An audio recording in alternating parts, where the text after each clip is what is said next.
Alors, dans une phase précédente, on a étudié les scénarios exploratoires. En fait, on s'est intéressé à l'évolution de l'environnement de l'INSA, c'est-à-dire comment évolue l'enseignement supérieur et la recherche dans le monde, par exemple, comment évolue la société, comment étudie le monde, le changement climatique, par exemple.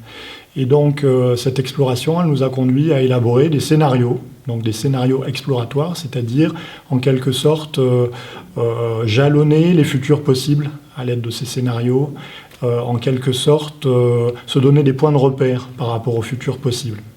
Donc ça, c'était la phase des scénarios exploratoires. Maintenant, on aborde une nouvelle phase qui est la phase des enjeux clés pour l'établissement, c'est-à-dire par rapport à ces évolutions possibles de notre environnement, qu'est-ce qui est en jeu pour nous ? C'est les choix qu'on a, les choix possibles par rapport à ces évolutions du monde qui nous entoure.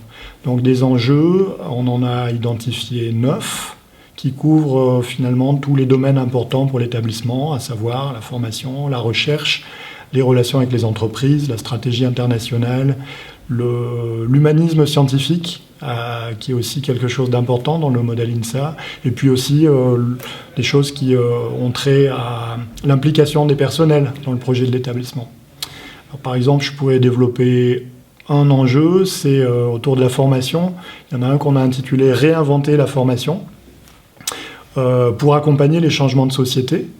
Et ça veut dire qu'on a estimé que les changements de la société étaient tellement importants, la transformation numérique, les enjeux écologiques, que pour faire face à ces enjeux, pour apporter des réponses à la hauteur de cet enjeu, on a besoin de réinventer la formation, c'est-à-dire la transformer en profondeur.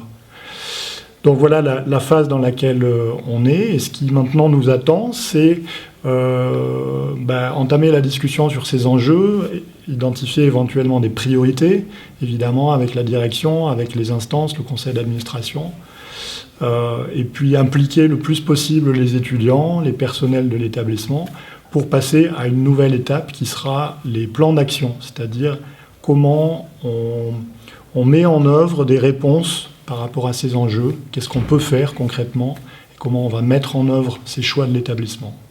Voilà ce qui nous attend. Et donc on aura des ateliers plans d'action qui vont démarrer début 2020, auxquels les personnels et les étudiants vont être appelés à participer.